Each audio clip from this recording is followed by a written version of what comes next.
അനീഷും അനുമോളും തമ്മില് പ്രപ്പോസ് ചെയ്തിരുന്നു ഗൈസ്. ഞാനൊന്നും അവനെ റിജക്ട് ചെയ്യുന്നു, അല്ലാതെ ഞങ്ങൾ കപ്പിൾസ് ആയ. അനുവിന് അത് വ്യക്തമല്ലേ? അനീഷ് കാണും, ഷാനവാസ് കാണും. എന്റെ ആഗ്രഹം അനീഷ് കപ്പടിക്കണം. അപ്പാനി ചാച്ചനല്ല കേട്ടോ, ബിജു ചാച്ചൻ. നമ്മൾ ആദ്യം കണ്ട അനീഷയല്ല, അനീഷ് മാറി. അതിൽ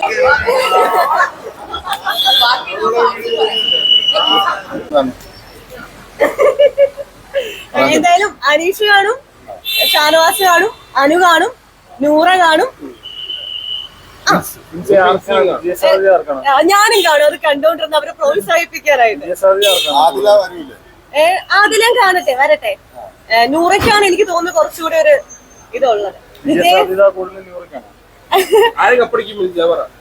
അനീഷ് ആയിരിക്കും എന്ന് തോന്നുന്നു, അറിയില്ല. എന്റെ ആഗ്രഹം അങ്ങനെയാണ്.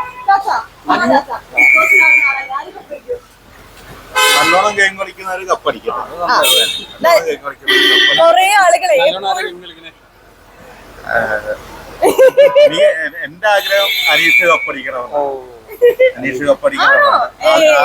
ആദ്യം മുതൽ നല്ലോണം ഗെയിം കളിക്കുന്ന ഒരു മനുഷ്യനാണ്, ഒരു പാവപ്പെട്ട മനുഷ്യനാണ്. അപ്പൊ അദ്ദേഹം തന്നെ കപ്പടിക്കണമെന്നാണ് എന്റെ പേഴ്സണൽ ആയിട്ടുള്ള ആഗ്രഹം. പിന്നെ എല്ലാരും വീഡിയോ കാണുമ്പോ ചാച്ചനെവിടെ എന്ന് ചോദിക്കാറുണ്ട്. ഇനിയിപ്പൊ ചാച്ചനെ അന്വേഷിക്കുന്ന ആൾക്കാരെ കണ്ടു. ഇതാണ് എന്റെ ചാച്ചൻ. അപ്പാനി ചാച്ചനല്ല കേട്ടോ, ബിജു ചാച്ചൻ. അപ്പാനി ചാച്ചൻ ഇപ്പൊ വരും. അപ്പൊ എന്തായാലും ഒരുപാട് സന്തോഷം. ഞാൻ അകത്തേക്ക് കയറട്ടെ, എന്നിട്ട് നമുക്ക് അനീഷും അനുമോളുടെയും അതിനെ കുറിച്ച് ഞാൻ എന്റെ യൂട്യൂബിൽ ഒരു വീഡിയോ അപ്ലോഡ് ചെയ്തിട്ടുണ്ടായിരുന്നു. അതിന്റെ താഴെ വന്നു അനുമോളുടെ PR എന്നെ കൊല വിളിച്ചില്ലെന്നേ ഉള്ളൂ. അനീഷും അനുമോളും തമ്മില് എന്താ പറയാ, അവർ നല്ല ഫ്രണ്ട്സ് ആണ്. ഞാൻ എന്റെ യൂട്യൂബിൽ അങ്ങനെയാണ് വീഡിയോ ചെയ്തിട്ടിരിക്കുന്നത്. അവര് നല്ല സുഹൃത്തുക്കളാണ്. അനുവിന്റെ ഒരു വിവാഹ സങ്കല്പവും അവരുടെ കാര്യങ്ങളൊക്കെ നമുക്കറിയാം. നമ്മുടെ ഹൗസിലുള്ള സമയത്ത് അനു പറഞ്ഞിട്ടുണ്ട്. അപ്പൊ എനിക്ക് തോന്നുന്നു അവർ നല്ല ഫ്രണ്ട്സ് തന്നെയാണ്. അതിനപ്പുറത്തോട്ട് വേറെ ഒന്നും ഇല്ല. അത്രേ ഉള്ളൂ. പിന്നെ നമ്മൾ പോയി പൊളിക്കും, തകർക്കും. പിന്നൊരു കാര്യം, ബിഗ് ബോസിൽ ആദ്യത്തെ ലവ് കോംബോ ഇറക്കിയത് നെവിനായിരുന്നല്ലേ ചാച്ച? നെവിൻ എന്നെ പ്രപ്പോസ് ചെയ്തിരുന്നു ഗൈസ്. ഞാനൊന്നും അവനെ റിജക്ട് ചെയ്യുന്നു, അല്ലാതെ ഞങ്ങൾ കപ്പിൾസ് ആയ. അതിന് കുറ്റബോധമൊന്നുമില്ല. പിന്നെ ഒരു രസമല്ലേ നെവിനെ നമുക്ക് ഇഷ്ടമാണ്. എന്റെ അമ്മ നെവിന്റെ വലിയ ഫാനാണ്. ഞാൻ ഇങ്ങോട്ട് കാറിൽ കയറിയപ്പോ തൊട്ട് പറഞ്ഞത് നെവിനോട് അന്വേഷണം പറയണേന്ന്. നെവിനെ എനിക്ക് ചില സമയത്ത് ആദ്യം കുറച്ച് ബുദ്ധിമുട്ടായിരുന്നു അവനെ സഹിക്കാൻ. പിന്നെ അവൻ അങ്ങനെ ആണെന്ന് മനസ്സിലായപ്പോ ഓക്കെ. അനീഷ് അതുപോലെ അനീഷ് പോകുമ്പോ ആസ്വദിച്ചോ? ഞാൻ ആസ്വദിക്കാനായിട്ട് എപ്പോഴും എനിക്ക് എപ്പിസോഡ് കാണാൻ സമയമില്ല. ഞാൻ കുറച്ച് തിരക്കാണ്. പക്ഷെ റീൽസ് ഒക്കെ കണ്ടു, കൊള്ളാം, രസമുണ്ട്. ഈ അനീഷിന്റെ അവസാനത്തിൽ വജ്രായുധമായിരുന്നല്ലോ ഈ ആണോ? എനിക്കറിയില്ല. ഓക്കെ, നമുക്ക് പിന്നാലെ വീക്കാണല്ലോ. എന്താണ് ശരിക്കും ഗെയിം കണ്ടിട്ട് തോന്നുന്നത്? ശരിക്കും എനിക്ക് സത്യം പറഞ്ഞാൽ അതിനെ കുറിച്ചൊന്നും പറയാനില്ല. എന്താ പറയുന്നത്, എനിക്ക് പ്രത്യേകിച്ച് അതിനെ കുറിച്ചൊന്നും പറയാനില്ല. ഇത്തവണത്തെ ഗെയിം ഇതുവരെ കണ്ട ബിഗ് ബോസ് വെച്ച് ഈ ബിഗ് ബോസ് ഭയങ്കര ഡിഫറന്റ് ആണ്. തുടക്കം തൊട്ടേ 7ന്റെ പണി കാര്യങ്ങളൊക്കെയാണ്. അപ്പം എനിക്ക് സാധാരണഗതിയിൽ നമുക്ക് ഒരു സീസൺ അവസാനിക്കുമ്പോൾ നമുക്ക് മനസ്സിലാകും ഇന്നാൾക്ക് കിട്ടുമായിരിക്കും അല്ലെങ്കിൽ ഇന്നാൾ ജയിക്കും. പക്ഷെ ഇതില് അങ്ങനെയൊന്നും പ്രെഡിക്ട് ചെയ്യാൻ പറ്റുന്നില്ല. സോ കൺഫ്യൂസ്ഡ് ആണ്. ഇല്ല. അതിലെനിക്ക് സ്റ്റിൽ എനിക്ക് റിഗ്രറ്റ് ഉണ്ട്. എനിക്ക് നല്ല വിഷമമുണ്ട്. കാരണം ഞാൻ എന്താണെന്ന് എനിക്ക് ആൾക്കാരുടെ മുൻപിൽ പ്രൂവ് ചെയ്ത് കൊടുക്കുന്നതിന് മുൻപേ ഞാൻ എഡിറ്റ് ആയിപ്പോയി. അപ്പം എനിക്ക് അതിന്റെ ബുദ്ധിമുട്ട് നല്ലപോലെ ഉണ്ടായിരുന്നു. 2 മാസം ഭയങ്കര ഡൗൺ ആയിരുന്നു. പിന്നെ ഇപ്പൊ എല്ലാം സെറ്റായി, ഓക്കെ ആയി. ബിഗ് ബോസ് ഹൗസിലുള്ളവരുടെ ഗെയിംസിനെ കുറിച്ച് ഗെയിം ഇപ്പൊ അനീഷ് ചേട്ടന്റെ ഗെയിം എനിക്ക് ഇഷ്ടമാണ്. തുടക്കത്തിൽ ഇപ്പൊ ഞാൻ ഉൾപ്പെടെ പറഞ്ഞത് അനീഷ് ചേട്ടൻ ഭയങ്കര വെറുപ്പിക്കലാണ്, ആളെന്താ ഇങ്ങനെയൊക്കെ ആയിരുന്നു. പക്ഷെ അത് കഴിഞ്ഞപ്പോ മനസ്സിലായി ആളുടെ ഗെയിമാണത്. ആള് ഗെയിം ചേഞ്ച് ചെയ്തു. അപ്പൊ ആള് സെറ്റായി. എനിക്ക് അനീഷിന്റെ ഗെയിം ഭയങ്കര ഇഷ്ടമാണ്. പിന്നെ നൂറയുടെ എനിക്ക് ഭയങ്കര ഇഷ്ടമാണ്. കാരണം ആള് നല്ല അടിപൊളിയായിട്ട് പെർഫോം ചെയ്തു. നൂറയൊക്കെ ഞാനുള്ള സമയത്താണ് ലാലേട്ടൻ ചോദിക്കുന്നത് നൂറ എന്താ ഇത്ര സൈലന്റ് ആയിട്ട് ഇരിക്കുന്നതെന്നൊക്കെ. പക്ഷെ അത് കഴിഞ്ഞപ്പോ ആളങ്ങ് കത്തിക്കേറി. 2 നൂറേനെ ഞാൻ കണ്ടതാണ്. അത് കാരണം ഞാൻ ആ എപ്പിസോഡ് കണ്ടില്ല. അത് കാരണം എനിക്ക് അതിനെ കുറിച്ച് അനീഷേട്ടന്റെ പ്രപ്പോസലാ അത് കണ്ടിട്ട് ഉള്ളിൽ നിന്ന് വന്നതായിട്ടാണ് തോന്നുന്നത്. കാരണം അനീഷേട്ടൻ കണ്ടന്റിന് വേണ്ടി അങ്ങനെ ചെയ്യുമെന്ന് എനിക്ക് തോന്നുന്നില്ല. ആളുടെ ഉള്ളിൽ നിന്ന് വന്നതായിരിക്കും. കാരണം ആൾക്കൊരു ബ്ലഷ് ഒക്കെ ഉണ്ടായിരുന്നു, പിന്നെ ഒരു ക്യൂട്ട്നെസ് ഒക്കെ ഉണ്ടായിരുന്നു. നമ്മൾ ആദ്യം കണ്ട അനീഷയല്ല, അനീഷ് മാറി. അതിൽ ഭയങ്കര സന്തോഷമുണ്ട്. അനുമോളെ പറ്റി എന്താ അഭിപ്രായം? അനുമോളെ പറ്റി എനിക്ക് കുറെ പേര് എന്റെ അടുത്ത് എന്റെ യൂട്യൂബിന്റെ താഴെ വന്ന് കമന്റ് ഇടുന്നു, ഇൻസ്റ്റയുടെ താഴെ കമന്റ് ഇടുന്നു, അനുമോളുടെ അസൂയാണോ എന്നൊക്കെ ചോദിച്ചിട്ട്. എനിക്ക് ആരോടും അസൂയില്ല. പിന്നെ അനുമോള് പറഞ്ഞ ചില സ്റ്റേറ്റ്മെന്റ്സിനോട് എനിക്ക് വിയോജിപ്പുണ്ട്. കാരണം ഹൗസിനുള്ളിൽ നിന്ന് എവിക്റ്റ് ആയി പോയ ആളാണ് ഞാൻ എവിക്റ്റ് ആയി പോയ സമയത്ത് അനുമോള് ആവശ്യമില്ലാത്ത കുറച്ച് കാര്യങ്ങൾ പറഞ്ഞിട്ടുണ്ടായിരുന്നു. അതല്ലാണ്ട് എനിക്ക് ആളോട് വേറെ ഒരു ദേഷ്യവും ഇല്ല, ഒന്നുമില്ല. ഒരു സദാചാരവാദിയായിട്ട് തോന്നുന്നു. ഏയ് എടാ ഭീകര. ഞാൻ ഇറങ്ങിയതിനു ശേഷം ഇതുവരെ ആർക്കാ വോട്ട് ചെയ്തത് പറയൂല. ആര്യം പോയപ്പോ എനിക്ക് ഭയങ്കര വിഷമമായി. കാരണം ആര്യം നല്ലപോലെ ഗെയിം കളിച്ചുകൊണ്ടിരുന്ന ആളാണ്. അത് കാരണം എനിക്ക് അൺഫെയർ ആയിട്ട് ഫീൽ ചെയ്തിട്ടുണ്ട്. അക്ബർ അത്യാവശ്യം കുഴപ്പമില്ലാത്ത ഗെയിം കളിക്കുന്ന ആളല്ലേ?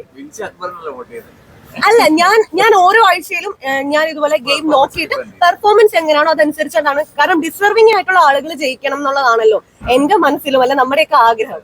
അങ്ങനെ ചെയ്യും. അക്ബർ അത്യാവശ്യം കുഴപ്പമില്ലാത്ത ഗെയിം കളിക്കുന്ന ആളാണ്. ആരങ്ങനെ സംസാരിച്ചു എനിക്കറിയില്ല. അങ്ങനെ കുറെ പേര് എന്റെ അടുത്ത് പറഞ്ഞിട്ടുണ്ട്. ഇപ്പൊ ബിഗ് ബോസിന് ശേഷം ഞാൻ എവിക്റ്റ് ആയി വന്നപ്പോ ഞാൻ മെന്റലി ഭയങ്കര ഡൗൺ ആയിരുന്നു. ഞാൻ ഭയങ്കര കരച്ചിലൊക്കെ ആയിരുന്നു. അത് കഴിഞ്ഞിട്ട് ഞാനൊരു യൂട്യൂബ് ചാനൽ സ്റ്റാർട്ട് ചെയ്തു. നിങ്ങളുടെ അടുത്ത് പറഞ്ഞു. ഇപ്പൊ അതൊരു 84K ആയി 2 മാസം കൊണ്ട്. അനുവിന് 30 വയസ്സ്. ഓക്കെ, നല്ലല്ലേ? അനുമോളെ കാണാൻ നല്ല സുന്ദരിയല്ലേ? നല്ല രസമല്ലേ? എനിക്കിഷ്ടം. പണ്ടേ എനിക്ക് അനുമോളെ ഇഷ്ടമായിരുന്നു. സ്റ്റാർ മാജിക് തൊട്ടേ എനിക്കിഷ്ടമായിരുന്നു. പിന്നെ യൂട്യൂബ് ചാനലിൽ ഫുൾ നെഗറ്റീവ് എന്താ? എന്റെ യൂട്യൂബ് ചാനലിലോ? എനിക്കറിയില്ല. അതുകൊണ്ട് PR ആയിരിക്കും. എനിക്കറിയില്ല ആരാ നെഗറ്റീവ് കമന്റ്സ് ഇടുന്നതെന്ന്. ഏറ്റവും കൂടുതൽ PR ഉള്ള ആർക്കാ? അനുവിന്. അത് വ്യക്തമല്ലേ? എനിക്ക് അറിയത്തില്ല. അനീഷിന് ഇല്ലെന്ന് എനിക്ക് തോന്നുന്നു. എനിക്ക് അറിയില്ല അതിനെ കുറിച്ച്. അനു നമ്മൾക്ക് പറഞ്ഞിട്ടുണ്ടല്ലോ, അതുകൊണ്ട് നമുക്കറിയാം. എമൗണ്ട് പക്ഷെ PR എല്ലാവർക്കും ഉള്ളത് പരസ്യമായ രഹസ്യമല്ലേ? പിന്നെ മിൻസിക്കില്ല. ഞാൻ PR ഉണ്ടായിരുന്നെങ്കിൽ അവിടെ നിൽക്കില്ലായിരുന്നാണ്. ചാച്ചന്നുണ്ടോ? എല്ലാ ഓട്ടോ ചേട്ടന്മാരെയും കൊണ്ട് വോട്ട് ചെയ്യിപ്പിച്ചിട്ടുണ്ട്. കേരളത്തിലുള്ള എല്ലാ ഓട്ടോ ചേട്ടന്മാരും വോട്ട് ചെയ്തുകൊണ്ടാണ് ഞാൻ ഒരാഴ്ച കഷ്ടപ്പെട്ട് കുറച്ചെങ്കിലും എനിക്ക് വോട്ട് കയറിയത്. അതിന്റെ നന്ദി എനിക്ക് അവരോടുണ്ട് കേട്ടോ. മതിയായിരുന്നു. പക്ഷെ അവിടെ ഡ്രസ് ഇല്ലാതെ നിൽക്കേണ്ടി വരത്തില്ലായിരുന്നു. ബിഗ് ബോസ് പറഞ്ഞ 100 ദിവസത്തേക്ക് ഉൾപ്പെടുക്കണം. അതുകൊണ്ടാണ്. പിന്നെ ഞാൻ എല്ലാം കൊണ്ടുപോയിട്ടുണ്ട്. അത്യാവശ്യമുള്ള എല്ലാം എടുത്തിട്ടുണ്ട്. ഡ്രസ് മാറുന്ന ഒരു ഫാഷൻ ഷോ എനിക്ക് മിക്കവാറും. പിന്നല്ല, ഇനി എനിക്കൊരു വ്ലോഗ് എടുക്കണം. ഞാൻ പോയിക്കോട്ടെ. ഓക്കെ, എന്തോ. ഓ, താങ്ക് യു. ഞാൻ കുറച്ച് ക്ഷീണിച്ചു പോയി ബിഗ് ബോസിൽ നിന്ന് വന്നിട്ട് എന്നാണ് എല്ലാരും പറയുന്നത്. അതെ, എനിക്ക് ക്ഷീണമാവാലോ. ഷാരിയേജി പറഞ്ഞതേ നമ്മളെ ഡ്രസ്സൊക്കെ അന്ന് കൊണ്ടുവന്ന് വെച്ചിട്ടുണ്ട്. മൂന്നെണ്ണം വെച്ചിടാനുള്ള ഡ്രസ് എല്ലാരും അങ്ങനെ പ്ലാൻ ചെയ്തു. കഷ്ടപ്പെട്ട് വാങ്ങിയത്. ഒരു ദിവസം 3 വെച്ചിടാൻ പ്ലാൻ. ഞാൻ 2 വെച്ച്. ഇല്ലില്ല, അങ്ങനെ വാശിയൊന്നും ഇല്ല. ഇനിയിപ്പോ വ്ലോഗിലാണെങ്കിലും ഒക്കെ ഇട്ട് തീർക്കാമല്ലോ. ഡ്രസ്സല്ലേ? ഈ ആദ്യത്തെ ആഴ്ചയിൽ ഈ ഡ്രസ് കിട്ടാത്തതിന്റെ സങ്കടം ഉണ്ടായിരുന്നു. പിന്നെ നല്ല വിഷമം ഉണ്ടായിരുന്നു. നമ്മൾ അത്ര ആഗ്രഹിച്ചു പോയതല്ലേ. ലാസ്റ്റ് മിനിറ്റ് ആണ് ഇവരെ നമ്മുടെ അടുത്ത് പറയുന്നത് 100 ദിവസത്തേക്കുള്ള കംപ്ലീറ്റ് ഉൾപ്പെടുക്കണം. ആദ്യം പറഞ്ഞു പാതി എടുത്താൽ മതിയാണ്. നമ്മൾ ഓടി നടന്ന് മേടിച്ച് അന്ന് നമുക്ക് എന്താ പറയുക, കൈ കിട്ടുന്നതൊക്കെ പെറുക്കി എടുത്തോണ്ട് നമ്മൾ പോവായിരുന്നു. ഞങ്ങൾക്ക് ബുദ്ധിമുട്ടായി. കാരണം ഏറ്റവും നല്ല കണ്ടസ്റ്റൻസ് ഞങ്ങൾക്ക് ആലപ്പുഴക്കാരാണ്. അപ്പൊ ആലപ്പുഴയിൽ നിന്ന് ഒരു ആലപ്പുഴക്കാരെ പക്ഷെ എനിക്ക് ആദ്യ ആഴ്ച മുതൽ തന്നെ അച്ഛൻ കൂടെ ഒന്ന് ഡിഫെൻഡ് ചെയ്തല്ല നിന്നിരുന്നെങ്കിൽ ടോപ്പ് 5 എത്തേണ്ട കണ്ടക്ഷൻ ആയിരുന്നു. ഒരു സംശയം ഞങ്ങളൊക്കെ ആഗ്രഹിച്ചത്. ഞങ്ങൾ 3